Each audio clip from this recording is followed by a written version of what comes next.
Good evening, ladies and gentlemen. This is Dorothy Mae Mercer sitting in for Julia Widup Productions. Tonight, our program is called Seeker's Journey. We have a fascinating person here to introduce to you in just a moment. His name is Stephen W. Leslie, and Stephen has an interesting story to tell. I think he's going to start when he was in college. Is that right? Let's hear from you, Stephen. Okay. Well, in college, like many people in my age group, the colleges were really swamped with people. So it wasn't until my senior year that I had a small personal seminar. And I attended a seminar that was on Rousseau's book, The Emile. And it was supposed to be a seminar on education, but there was a question that came up in the seminar, and that Rousseau said that the purpose of life was to find happiness. And for 45 minutes, the college students and the professor talked about it, and then we all went home. But afterwards, we hadn't really come to any conclusion on how you find happiness, and Rousseau's claim that this is the purpose in life left me feeling puzzled. I mean, we just sort of skimmed over it. So I was left with this unresolved question that just sort of sat there. I couldn't swallow it. It was like having something stuck in your throat. Couldn't swallow it, and I couldn't get it back out. I think of it as sort of like a coin that I could not resolve intellectually. So I was a Quaker, and because of my religion, I was granted conscientious objector status. This is during the Vietnam War. And so I worked a civilian job in Minneapolis, Minnesota. And during that time there, I worked in a school. I was a school teacher in a school that had a lot of drug problems, or were for students that had a lot of drug problems. And I also worked in an orphanage. And I was working off my 2 years. Was this your service that you did in lieu of military service? Correct. Oh, because you were a Quaker. That's interesting. Yes. Go on. Okay. So this is back during the days of the Beatles. Now I'm dating myself by saying that. But back then the Beatles had suddenly gotten involved with meditation. And meditation was the headlines of Time Magazine and Newsweek back when those were really important magazines. Yeah. And so I signed up for a meditation class, and I walked in, and there were 550 people who showed up for that first meditation class. Gosh. There was a mob scene. Yeah. And the teacher was fascinating. I never met a person like this. He was a small man wearing all white clothes, and he sat in the lotus posture up in the front. And he gave a brilliant lecture. And then at the end, he said, "I think there's too many people. This is not working." So the next time, if I'm asking you that if you want to come back, you have to give up all mind-altering drugs, no alcohol, pot, anything of that sort. And there was a gasp from 550 people. I mean, most of us were hippies, and the guy I went to the lecture with, he said, "I'm not giving up beer," and he never came back. Well, the next class, half the class was gone. We were down to about 250, 225 people. And he said, "Okay, now." He got rid of them, and he said, "Okay, now we're ready to move forward." But it was astonishing to have someone ask for that level of commitment from the very first day. So I stuck with it. Believe it or not, those 250 people whittled down to about 75 by the time the 6 weeks were up. Because people wanted an easy path, and this was a path of discipline and practice. Oh, and deaf. Yes, I know. So at the end of the class, he said, well, here's the commitment I want you to make. I want you to commit to meditating every day. Commit to being in one committed relationship and never again use any mind-altering drugs, or alcohol, pot, anything like that. So I made that commitment. And that right 2 weeks later, my civilian service ended, and I went back to my home state of Maryland. And so I started practicing meditation. Now, back then there was a recession going on, not as bad as this one, but it was really hard for me to find a job. So I wound up, believe it or not, working as a dairy farmer. And I was about 9 months into it. I was injured in a pretty serious farm accident. What happened? And I had a 450-pound steel feed bin fall towards me, and I tried to catch it, and I ruptured my disc, or herniated my disc. So I couldn't walk. And I got hospitalized for a while. I was on home rest, and eventually had to have emergency surgery on my back. Oh. And I couldn't do the job I was doing. But anyhow, go ahead. What happened after that? Well, I was really lucky in that the state of Maryland said, look, you're a highly intelligent person, you're in bad shape. We'll send you back to school, and workman's compensation will pay for it. So I went back to school, and I got a 1-year certificate in housing management. In what? And I got a job as housing management. Oh. Housing management. Okay. And before I even graduated, I got a really good job, but it wasn't quite related. I became a church administrator for 7 different congregations. It's a whole nother story all to itself. Oh, I guess. And for 14 years I was a church administrator. We had. Was that with Quakers? No. No, it was 7 different congregations that all combined to share one facility. And this is going to sound kind of a little bit sacrilegious, but it was kind of like Cinema 1, 2, and 3. We had 3 different sanctuaries. And we had 7 congregations that were in. There were a large Roman Catholic congregation. To give you an idea of the size, that congregation by itself had 3,000 families. And then a large Baptist congregation, a Presbyterian Methodist congregation, a Lutheran congregation, and 3 Jewish congregations. Oh, my. And I was the manager of all of that. It was like a 3-ring circus. It was amazing. I mean, it's hard to describe it, but we'd have 50 different events every week. Oh, my goodness. And yeah, I mean, a typical weekend would be, we'd have 3 Jewish services on a Friday night. I'll just give you a weekend snapshot.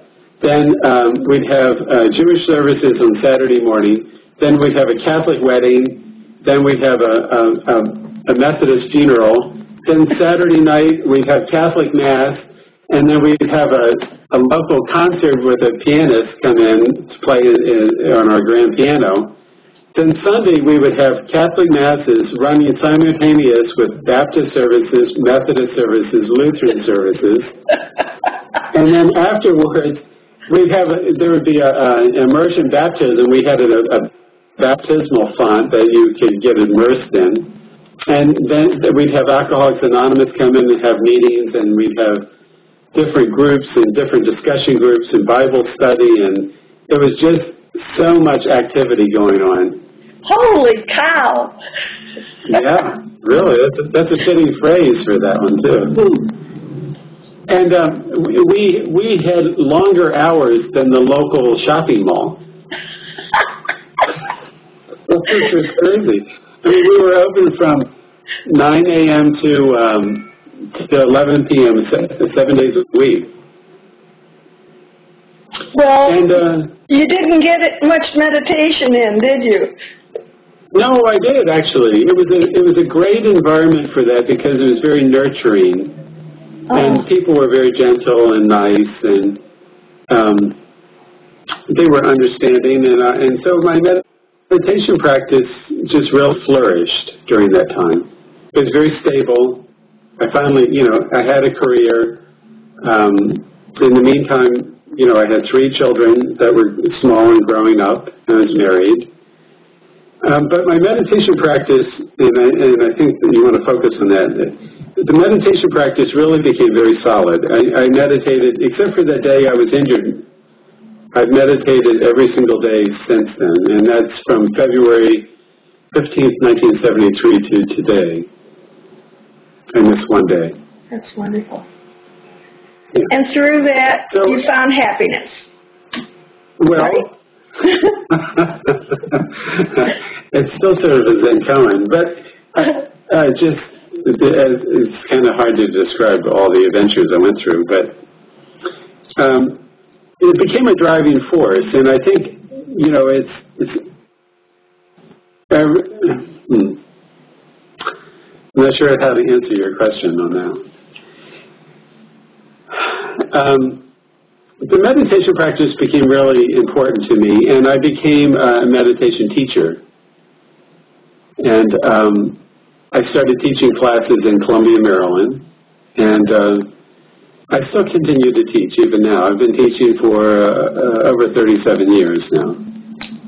Oh, wonderful. So give me other things happen. There may be some listeners here who have never done any meditating, so describe it a little bit for them.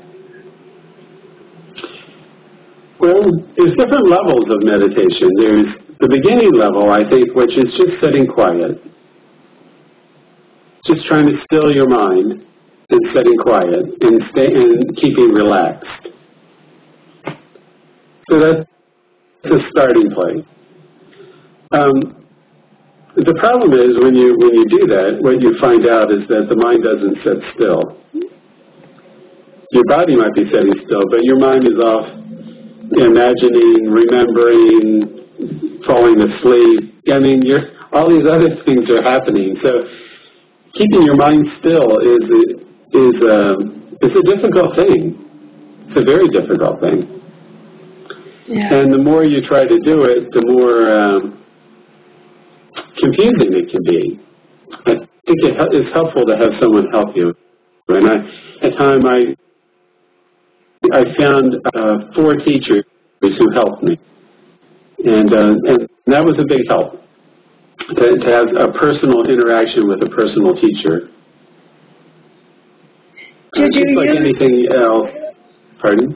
Did you do a guided meditation, like with tapes or something? I learned that way, yes. Mm-hmm. I learned from a guided meditation. The 4 teachers I had were really, each one was very different. The first one, his name, when I met him, was Dr. Arya. Now, I was raised a Quaker, and I grew up as a kid as a Southern Baptist.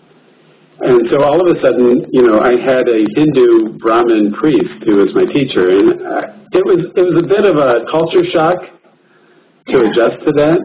Yes. And I had a lot of internal conflicts about that. Part of me wondered if this was something that a person who's raised a Christian should be involved with.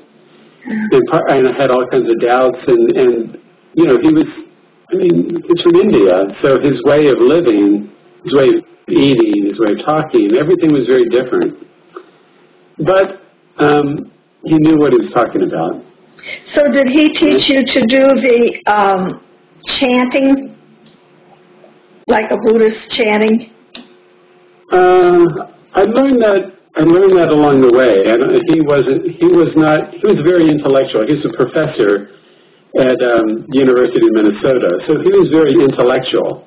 And his lectures were just amazing and brilliant. I never heard anyone lecture in that way. He could lecture for 2 hours straight with no notes and give the most brilliant and inspiring lecture you've ever heard in your life. And I just was constantly astounded by that. And I think what it was in the search, in this, I'm just going to blurt this out, but it sounds absurd to say it now. Okay. But I decided when I started on this journey of being a spiritual seeker that I wanted to learn from a saint. But saints are kind of hard to find. Yeah. So he was about as close as I could find to a saint, and he was genuine. It was not about money. It was not about fees. It was not about exploitation. He was genuine.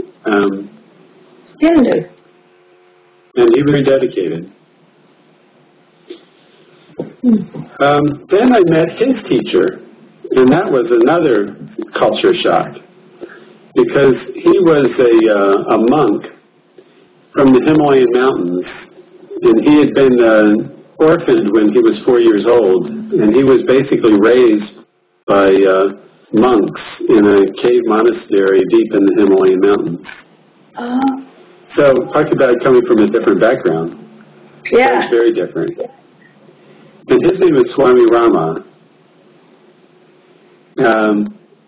He was not what you would see as someone from India. He looked like a linebacker from the Green Bay Packers. He's really big and strong and powerful, and he just was not your average guy from India. And but he was very different. Dr. Arya was very, very intellectual, and he appealed to my rational part. Yeah. Swami Rama was like a world to himself. There was something about him that you couldn't quite verbalize. You couldn't quite get a hold of what this was about. It was some like charisma or energy or something that just really grabbed a hold of me. And once again, I ran into the same inner blocks where, because the culture was so foreign and the background was so foreign, but over time I adjusted to it and got used to the idea. And then I met a third teacher. His name was Justin O'Brien, and he was a former a Roman Catholic monk, and had dropped out of. He wanted to be a mystic, and he discovered that in the Catholic monastery, mystics were thought of as sort of oddballs and not really welcome. So he wound up dropping out and becoming, I guess, a civilian, if you want to call it that way. And but he was very articulate, and he's from an Irish background, and I'm partially Irish myself. So the cultural part was more familiar, more comfortable. And that's a whole other story. Each of these people is a whole story to itself. Yeah, I can see that. The fourth teacher I had less contact with, but he was African-American who focused on Hatha Yoga, the physical aspects of yoga. And he was also a psychotherapist. Uh-huh. So those were the four, and I was very fortunate to have contact with these individuals. And they really taught me what a contemplative life was all about. How did you meet these people? Was it through college connections, or? Well, how did I meet these people? Wow. The first person I met because my car broke down. That's hard to kind of grasp, but that's exactly what happened. There was a sequence of events after my car broke down that led me to meeting my first meditation teacher. Your car broke down. Mysteriously, it developed mysterious problems that no mechanic could fix. And for 2 weeks, I was stuck in Minneapolis, Minnesota. And that's what led to... How about that for a story? Well? So that's Dr. Arya. And then Swami Rama I met through Dr. Arya. Dr. Arya introduced me to him, and I was stunned. You know, I mean, there's so many different levels to meditation, and his level was just astonishing. It's hard to describe. And then I got involved with the organizational aspect. I became the director of the Himalayan Institute of Maryland over time. I became a dedicated meditation teacher, so I started meeting other people. And I started running seminars and conferences where I would invite speakers from the outside down to Maryland, Washington, D.C., and Baltimore. And so I got to see people, I got to invite speakers that I had not really known, like Justin O'Brien and another lady by the name of Jayadev, Teresa King, and then Charles Bates, and Swami Rama, and Dr. Arya. And they came and stayed with me. They stayed in my home. I would feed them. I'd transport them. I'd listen to the lectures. I'd arrange for the lectures. I'd advertise it. But I got involved in the inner workings of all this. And so I got to see people on a very these high-level meditation teachers on a very personal level. I got to watch their daily practice. I got to see what they did at night, to see how they managed themselves. I missed the name of this organization you were in charge of. The Himalayan Institute of Maryland. Emily? Himalayan, like the Himalayan mountains. Okay. Himalayan. Yeah. Are you still Himalayan. there? No, that is disbanded. I see. That's a long... I feel like I'm telling you the whole story of my life. I'm sorry. Oh, that's okay. We're here talking about your journey. Well, that was part of my journey because it's not just about meditation. It was also about an in-depth about the spiritual example. When I invited Dr. Arya, I had always known him as a gifted speaker and a lecturer, but I would go to the lecture and then go home. So I would never see him after the lecture, before the lecture. I didn't see what he did with his time. But when he lived in my home, all of a sudden, I saw everything that was happening. Sure. So, I mean, here's what his day would be like. He would give lectures every single weekend all over the world, not only in the United States, but in India and Europe and Canada. And so, we would have a lecture at 10 o'clock. He would get up at 4:30 and meditate for 2 hours. Then he'd have his breakfast. Then he would write or correspond with students, and then we'd go to the lecture. He'd give a lecture at 10, and then a lecture at let's say 1, and then a lecture at let's say 3. And then I'd bring him back home, and I'd feed him dinner. And then he would check in with his wife, who's married. He would call her by the phone. He would write some of his students. He would, if people came by for appointments, he would see them and have private consultations. And he would go to bed about 11 o'clock, 12 o'clock. And then he'd wake up at 4:30 and start all over again. With 2 hours of meditation, and then the next day we'd have more lectures. Then lunch, more lectures. Then I'd drive him to the airport, and then he would be off to another city to start all over again. Exhausting. It's very rigorous, exhausting, and a very rigorous life, but a life of service, sure, as well as meditation. So what are you up to these days? Gee, I only made it up to,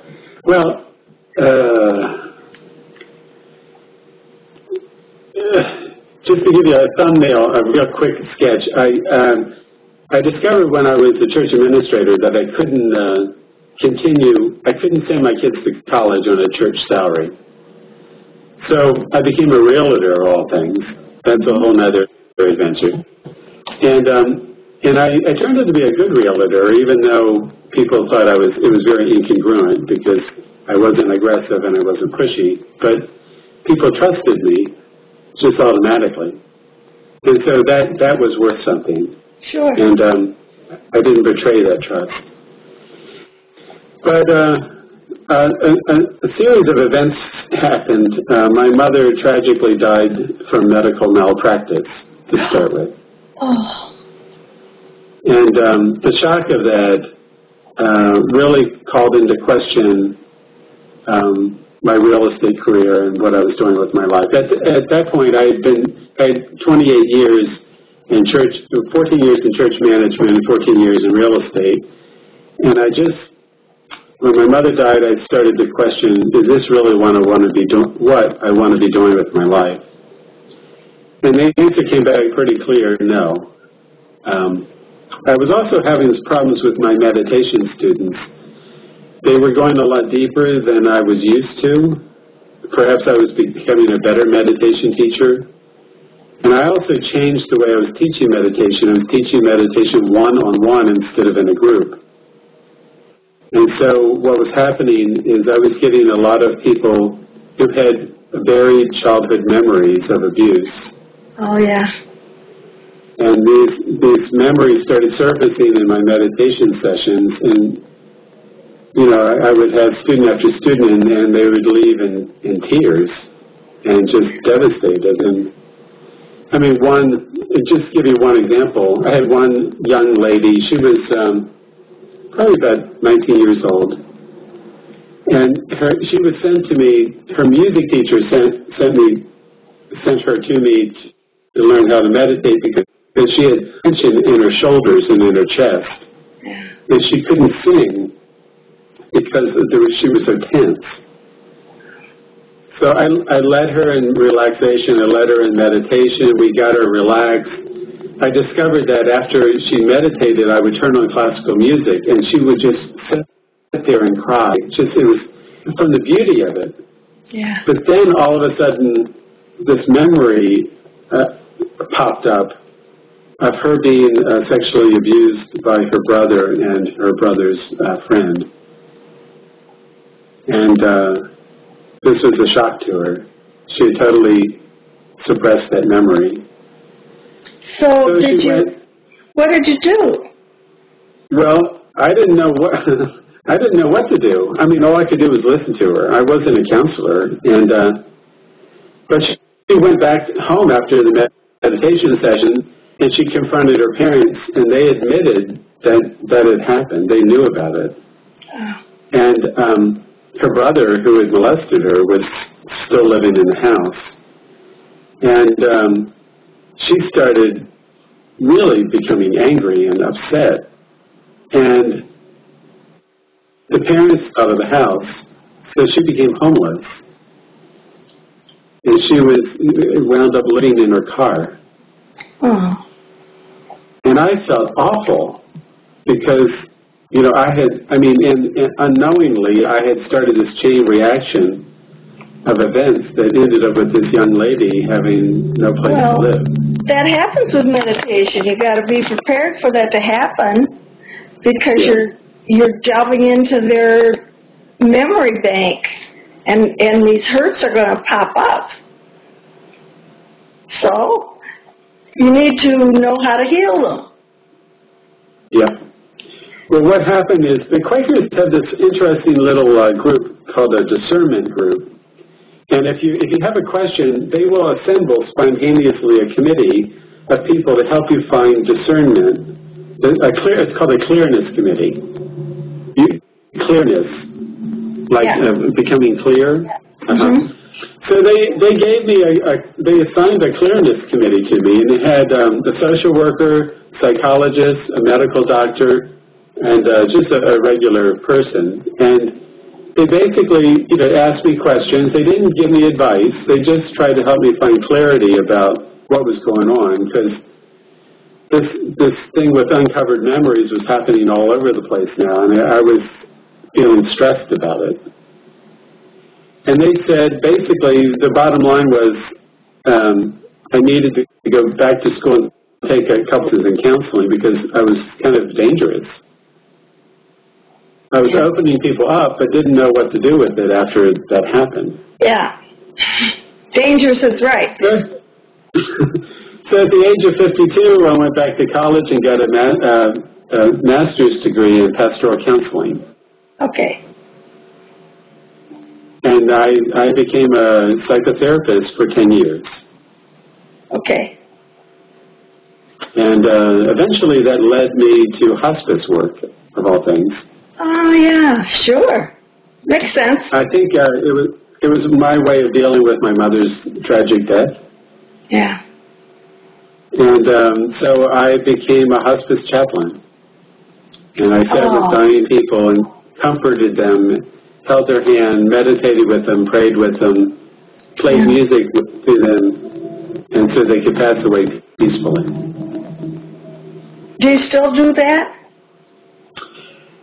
No, unfortunately, my life was spun off in a new direction. They had. I'm going to be a hospital chaplain starting in June. Oh, wonderful! Yeah. At a trauma center, a center where people come in with gunshot wounds and automobile accidents and major burns and stuff like that. So, my life seems to be not totally in my control. Not what? Not totally in my control. Oh, yeah. Well, was it ever? No, it really wasn't.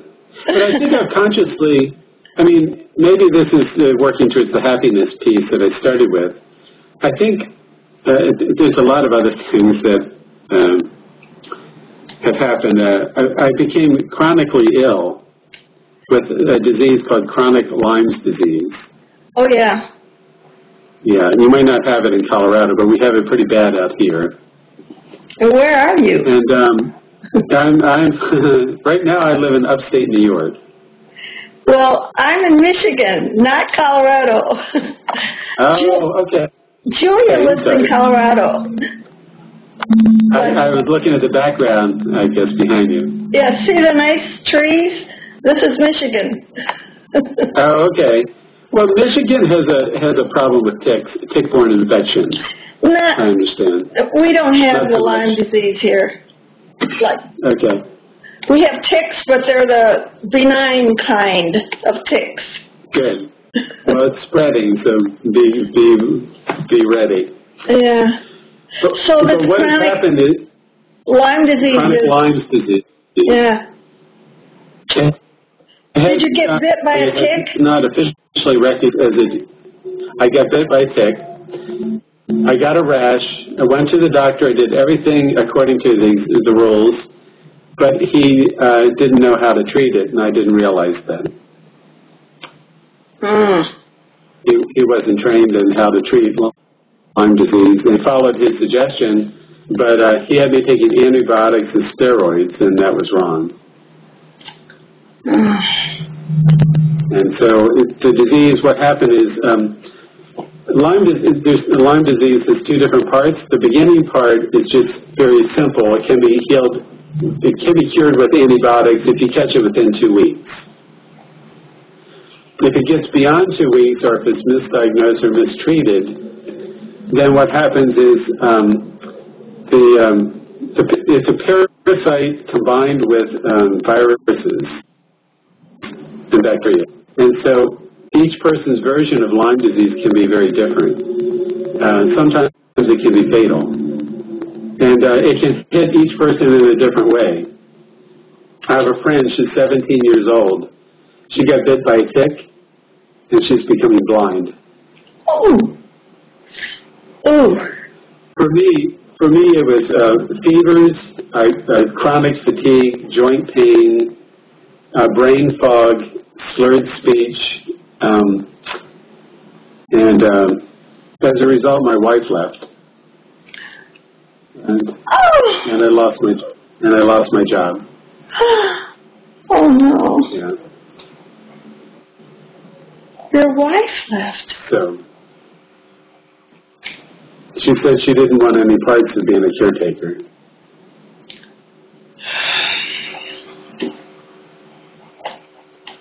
And Lyme disease is like what AIDS was in the 1970s, the disease where there's a lot of denial by the medical community, and there's a lot of misinformation, and there's a lot of political fighting, and a lot of it is about money.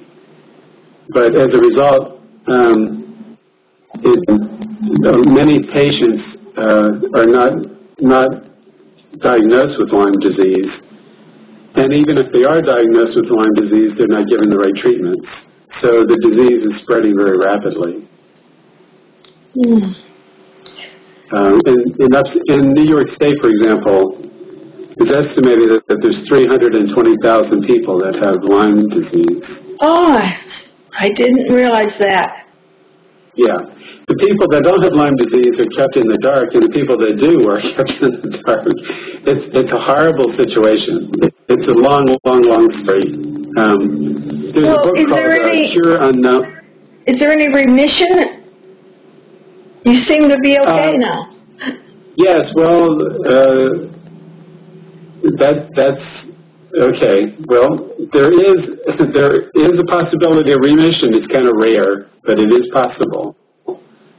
And boy, this story has so many different layers to it. After I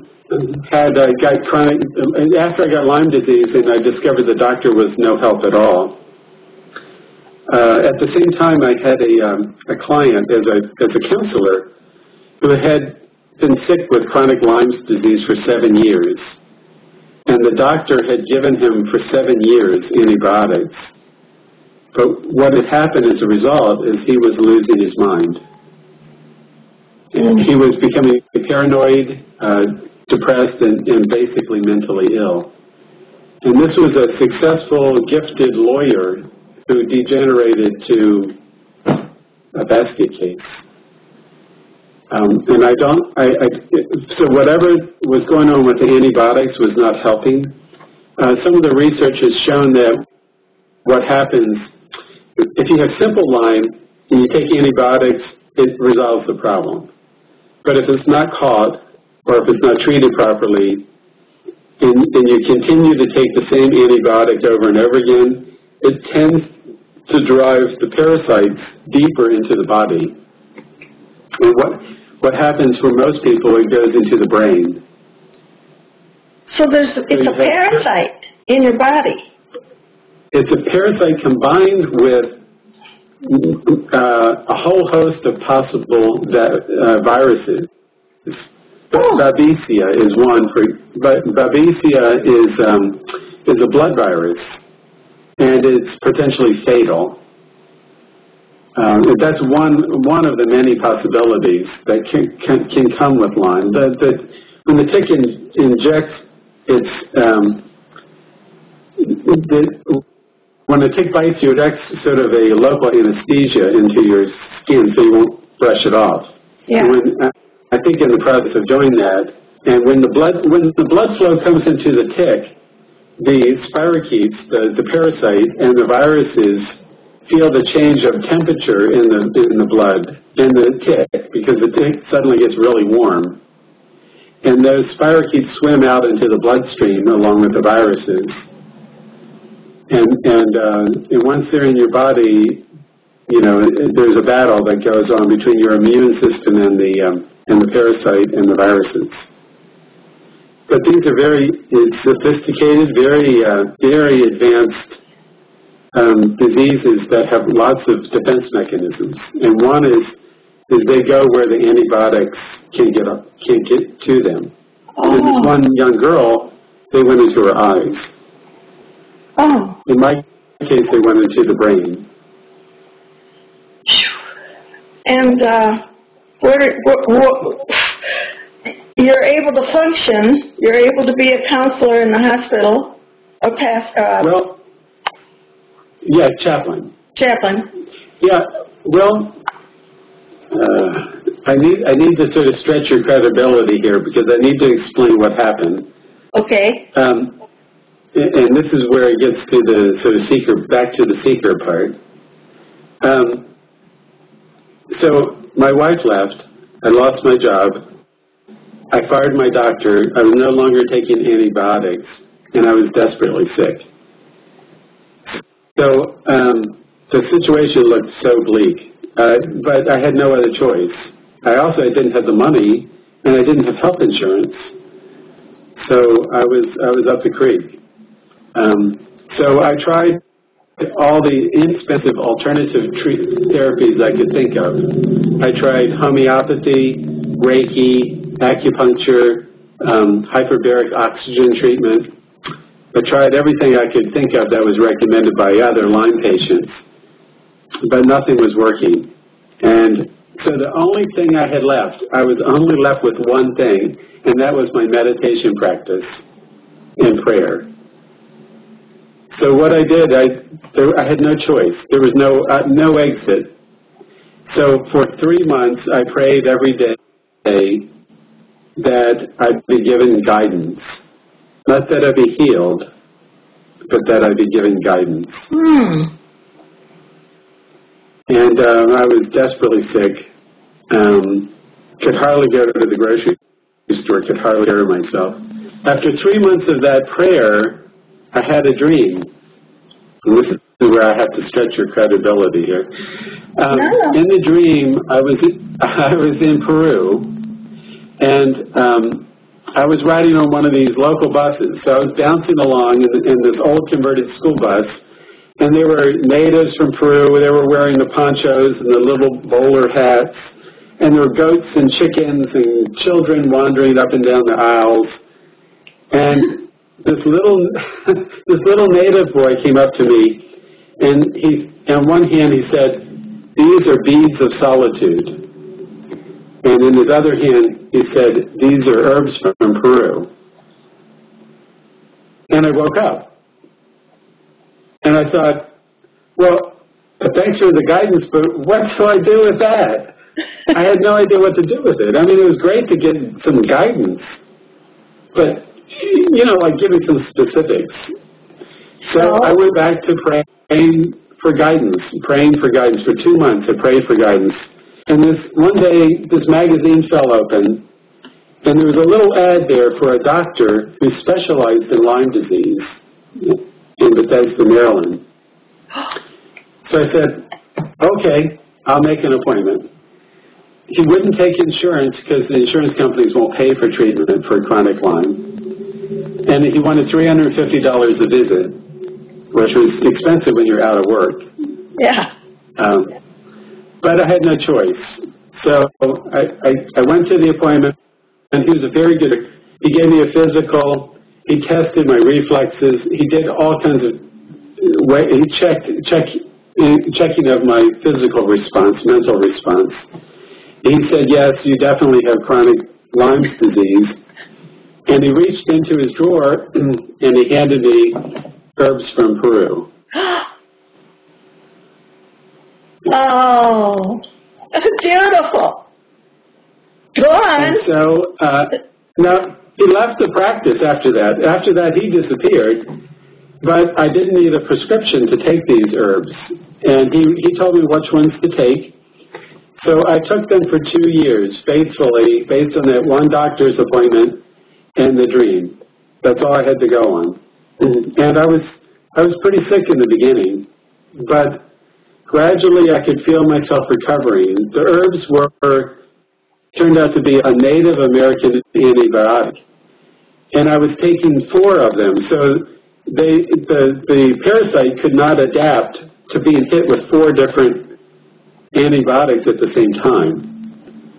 And then they changed every 2 months. I would change around the system.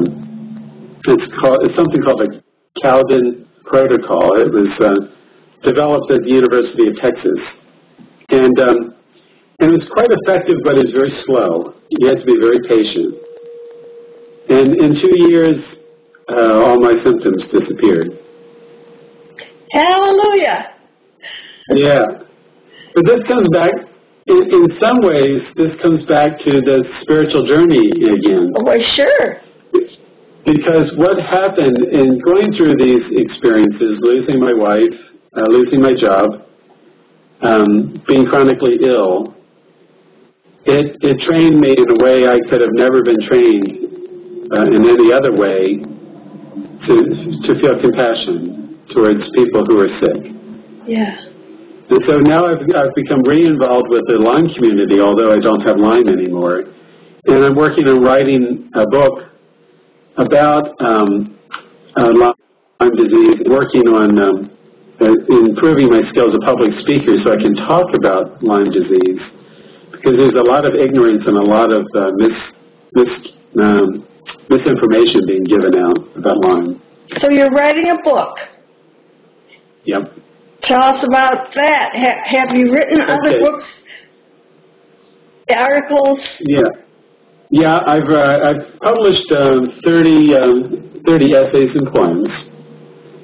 And the writing thing is somewhat new to me. I mean, new in the last 10 years. But growing up as a kid, I never really was allowed to have a voice.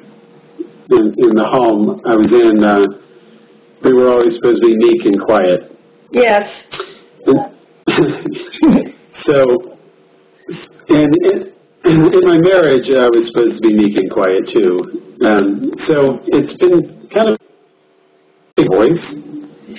And so I think... do you want our viewers... would you like the viewers to know where they can access your articles or get your book or take your seminar? Okay.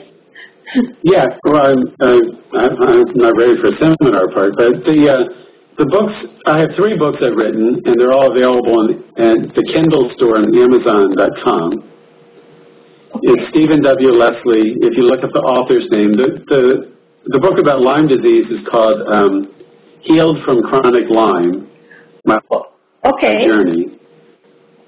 And then I have 2 books of poetry. One is called Suicide Survivor, and the other is called, and that's about my counseling years, and the other one is called Departures, and that's about my hospice counseling of dying patients. All 3 are on Kindle? Kindle and Amazon. On Amazon. And so they're only 99 cents each, so they're a bargain. So the viewer needs to go to Amazon.com and do a search for Stephen W. Leslie with a P, and yes, look under for Kindle, the Kindle store. At the Kindle store. In the Kindle store. Not the regular Amazon search might not pull it up, but the Kindle store will. Oh, really? Okay. Yeah, it's a little hard to find. If it ever becomes a top seller, it would be easier to find, but right now it's obscure. Now, and the name of the books, tell us the names again. Okay. Healed from Chronic Lyme. Healed from Chronic Lyme. Suicide Survivor. Suicide Survivors. And Departures. Departures. Wonderful. It sounds fascinating. What a wonderful story. Thank you. My poetry can be found at Contemporary Haibun online. Oh. And that's spelled Haibun.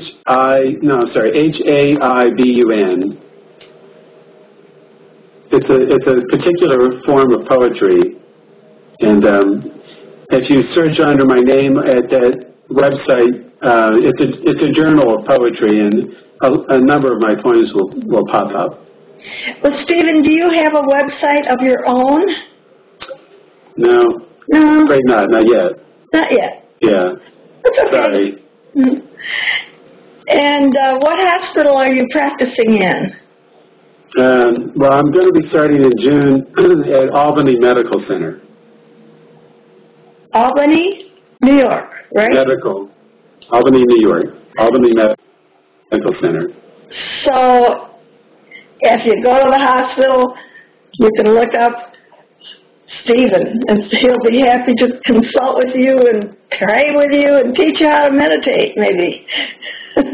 Yeah, perhaps so. But I think I'd like to leave one last word for your viewers, and that is that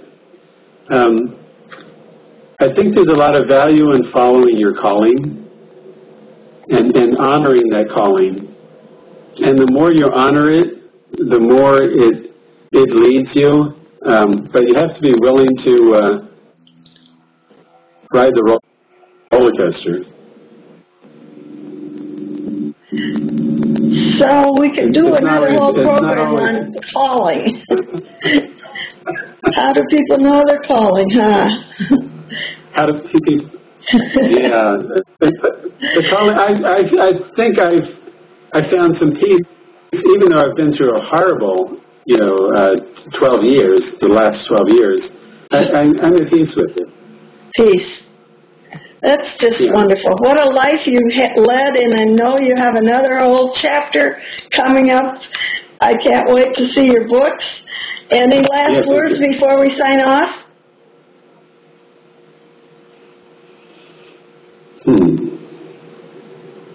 Trust your intuition. Pardon? Trust your intuition. Trust your intuition, yes, and pay attention to your dreams. Pay attention to your dreams. Thank you so much. It's been wonderful talking with you. And you'll find this video will be up on YouTube within a couple days. I'll send it over to Julia Widup Productions right away, and they'll get it online for you, and you can look it up. Thank you very much, Stephen. It was a joy talking with you. It's nice talking with you. We'll talk to you later then. Goodbye. Bye-bye. This is Dorothy Mae Mercer signing off. We'll see you another time.